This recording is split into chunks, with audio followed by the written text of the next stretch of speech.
In the last video, we offered up the idea that Sauron might be one of High King Gil-galad's advisors. In this video, we're going to predict the identity of two more characters, Gandalf and the Witch King of Angmar, otherwise known as the Lord of the Nazgul. In the Rings of Power, Episode 2, Galadriel began to swim back west to Middle-earth.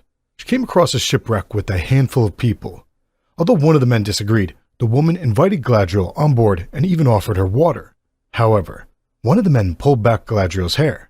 When the woman saw that Galadriel was an elf, she was very angry because these people are Southlanders. As a reminder, the ancestors of the Southlanders fought for Morgoth. Ever since then, elves such as Arondir patrolled the Southlands, so some of the Southlanders are prejudiced against the elves. Some, but not all of them.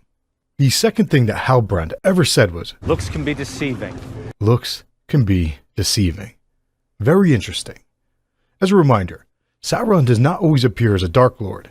He can take on various forms. That line would take on new meaning if Halbrand turns out to be Sauron, but I don't think he is. Instead, I think there's a chance that Halbrand becomes the Lord of the Nazgul. But we are getting ahead of ourselves. The group saw a sail approaching, but it turned out to be a wolf in sheep's clothing. The sail was actually attached to one of the dorsal fins of the sea worm. The prejudiced woman pushed Galadriel into the water, and Halbrand untied a section of the wreckage. The worm killed everyone except for Halbrand, and surprisingly, he paddled over to Galadriel and welcomed her aboard. Galadriel noticed a pouch and a sigil of some sort around his neck, which suggests that Halbrand might have some sort of lineage. This is very important. Galadriel will get back to this, and so will we. For the time being though, Galadriel falsely assumed that he didn't like her since she was an elf, but he clarified that he didn't have an issue with the elves. Halbrand said that he had an issue with orcs since they had chased him from his homeland. Halbrand also told Galadriel that his town had been turned to ashes. So far, we have seen that at just one place, Hordern. In theory, Halbrand may be from Hordern. That is where Bronwyn is from, so Halbrand might be her former lover.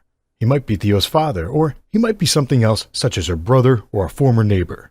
Galadriel told Halbrand that she knew something of the pain he carried and she grieved for him and for those he lost. Those words appeared to have moved him. Galadriel then asked him about his necklace that she had seen earlier.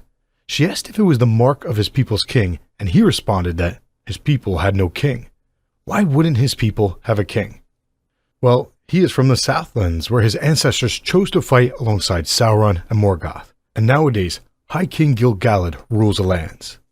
Galadriel told Halbrand that she could find an army and help him reclaim the lands. So basically, they are alluding to Halbrand becoming a king, and think about it. What happens to the human kings? Sauron will eventually give rings of power to 9 of them, and they will become corrupted. So this is a stretch, but that is why I believe that Halbrand might become the Witch King of Angmar, the Lord of the Nazgul. That could make for an awesome character arc. However, even if that turns out to be true, Halbrand appears to be a good guy who means well for the time being. Case in point, something weighted dragged her down into the ocean, but Halbrand chose to dive down and save her life. So it raises the question, how would Halbrand become the Witch King of Angmar? It's in the title, A Ring of Power. That leads us into the next section, Rhovanion and Khazad-Dum. Celebrimbor and Elrond discussed Feanor, who was a legendary elf of the First Age who crafted the Silmarils.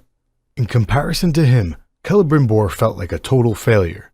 Celebrimbor told Elrond that he wanted to craft something of real power, but in order to do so, he needed to build a tower by spring. Elrond came up with an idea, the dwarves. Elrond used to be very good friends with Prince Durin, so they went to Khazad-Dum. Elrond expected to be greeted with open arms. Instead, he was turned away. Elrond gained entrance by invoking the right of Sigyn Tarach, a dwarven test of endurance. In the end, Elrond lost that test. As a result, he was supposed to be banished from all dwarven lands forever. But Elrond asked Durin to escort him out, and on the way up to the exit, Elrond found out why Durin was mad, or rather, why Durin was upset. Since Elrond is an elf, he is immortal. But Durin is not. Elrond hadn't visited his friend in 20 years. During that time, Durin got married and had 2 children. 20 years is a very long time for a human, and it's also a long time for a dwarf, but Elrond had lost sight of that. When he realized his mistake, he apologized and asked to apologize to Durin's family. Although Durin claimed that Elrond had to be quick and he could not stay for dinner, Elrond stayed for dinner. While they were there, Elrond noticed that Durin had planted the seedling from their great tree in Lindon.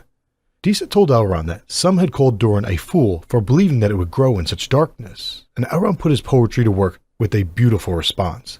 Where there is love, it is never truly dark. How could it not grow in a home like yours? Ultimately, Disa mended the relations between her husband Durin and his friend Elrond. As a result, Durin let Elrond pitch the job offer. Prince Durin then passed it along to his father, King Durin. In this final scene of them, two things stood out. First off, Durin's father suggested that they have a secret. Second, they opened up a box and something glowed. Their secret might be the discovery of Mithril. Now, let's talk about the other mystery character, the Stranger. Over in Rhovanion, Nori fell down into the crater and found out that the fire wasn't hot. That might have been a bad sign. As a reminder, Galadriel had said that the torches gave off no warmth since the place was so evil. Nevertheless, I'm not sold.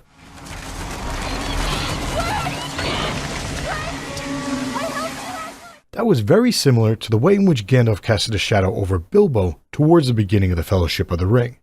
Later on, the Stranger spoke to fireflies the same way in which Gandalf spoke to a moth in the Two Towers.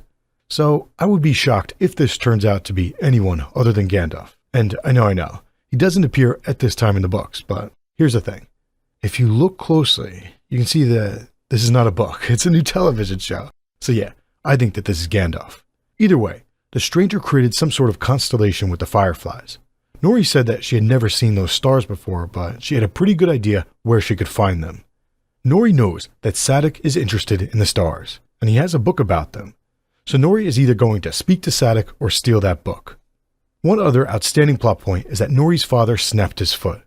The community is supposed to migrate in the next few days, so it will be interesting to see if Nori's family gets left behind, or if the community stays behind due to Largo's injury. If so, that would buy her more time to communicate with the Stranger before possibly going off on an adventure with him. Now, let's go down south.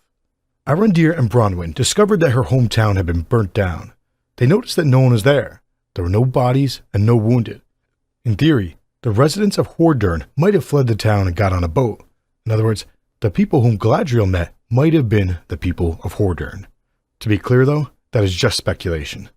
When they found the tunnels, Arondir sent Bronwyn back to her new town to warn everyone. They ignored her at first, but Bronwyn and Theo killed an orc, and the town believed her when she presented its head to them. Meanwhile, something grabbed Arondir down in the tunnels.